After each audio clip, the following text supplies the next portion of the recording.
It's the beginning of the year. We're working on this project with the GTR Nismo. And now it's all down to this lap. So you can imagine the tension was really, really big. And you could see I was just checking with my left hand that the car is in R mode and all the settings are correct. And here I start to go and the time starts right here at this point.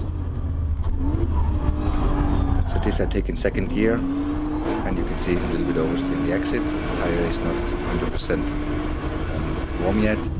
And come down to this really difficult section, the Hudson-Bach section. And this is really fast here, up in fifth gear. You can see the gears here and then down to third for this section. And the car is really, really grippy here. And I can take a lot of speed, as well as I can cut the curb here on the inside very, very good. And you can see how stable the car really is. And this is something we work very hard on, actually. As well as here, completely over the curb, the car keeps really stable on the ground with the wheels attached. And now it gets really fast. We come up to fifth gear, approaching the famous Flugplatz. And the car is really, really stable here. You can see it's not taking off much and the speed's really high. And we take it in fifth gear. Usually in the GTR this is taken in fourth gear. But with the GTR Nismo now, with the high level of downforce, we can actually take it in fifth. And now here we come up to 285 km/h over that famous Schwedenkreuz, down to fifth for this left-hander. Really, really, really fast and one of the most dangerous areas. And then here it's a bit better, a little bit time to breathe for that right-hander. And then again, a lot of stress here down to the Fuchsröhre, which is crazy, crazy fast. You can see again we go up fifth and then to sixth. And this left-hander, so compression, I take completely flat. And this was really the forces that were here and were crazy. You can see my hand going down. And then I was a bit confused here, and then I was a bit too fast here in here. And I went too much to the left here, as you can maybe see, and I didn't really get that corner here very good, which was a bit disappointing. And then I hit the curb here on the exit, which is actually not on purpose. That was actually really, personally, it takes big times here. This is the first sector for me personally, and it was already faster than we've done before, so I was actually on a good time. I knew that, but I knew exactly, we're only 2 minutes in now, that there's still a long way to go. And the pressure that we had to the target time to break the 7 minutes, 10 seconds was very, very high, and we were working really, really hard. And this was one shot. It was at the end of the day, and now it was, I had to really reduce the time. So there was a lot of pressure. It was not just like a lap for fun. This is the slowest part of the track. Second gear, you can see the traction is fantastic. Second gear, immediately flat out with 600 horsepower. And also something we worked very hard on, actually, to get the power distribution right, to get a really good balance of it. It's one of my favorite parts, actually.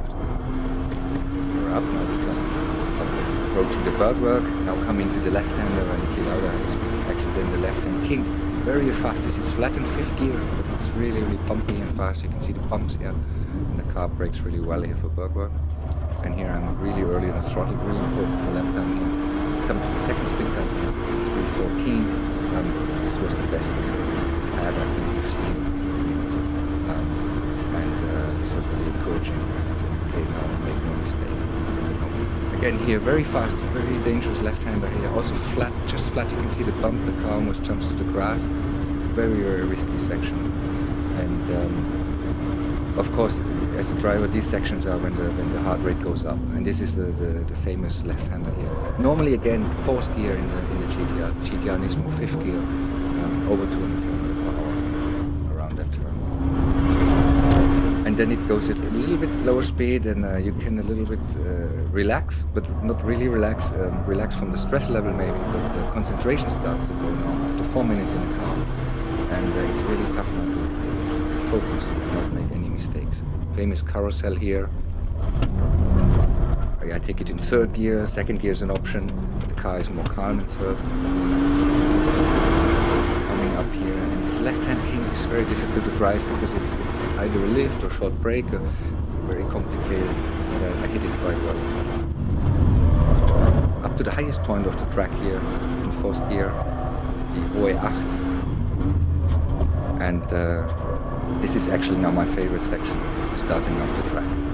fourth gear, the famous Wilgemann coming here. The car handles extremely well with this downforce we have.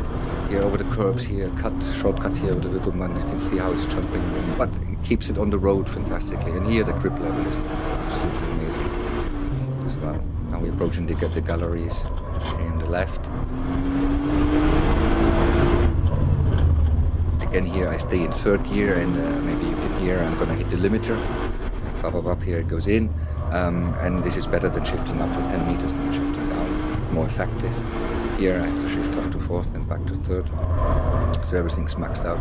And here again now I stay flat on the throttle down here, which is also something we had to work hard on to achieve that. It's fifth gear now here down, and it's very close on the curb, and then a really big jump here. The car is completely in the air, and it felt really great around here.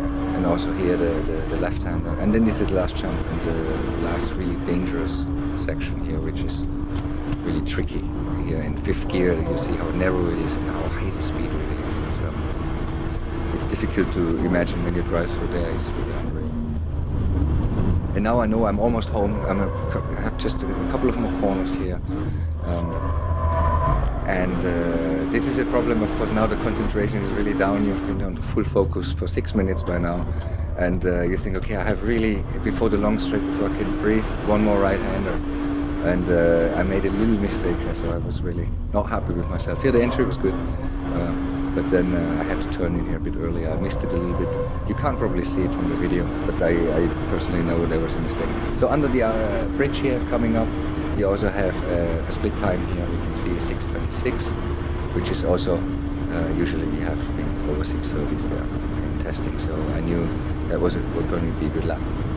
Here we're approaching 280, 290 kilometers, 300. We are now over 300 kilometers per hour. Now I switched to the right lane, and this is flat out now. The left hand is 306 kilometers per hour, and the car will go then down to 310 in this compression here.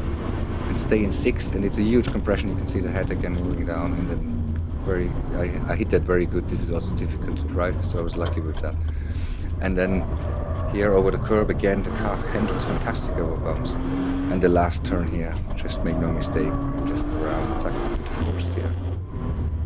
And that was the time, and then I see it, and you can see I'm really happy.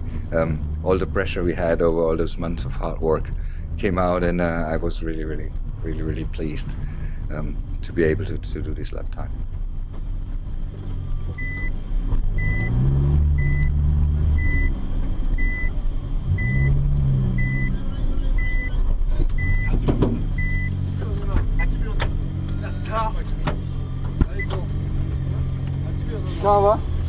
Kawa終わり?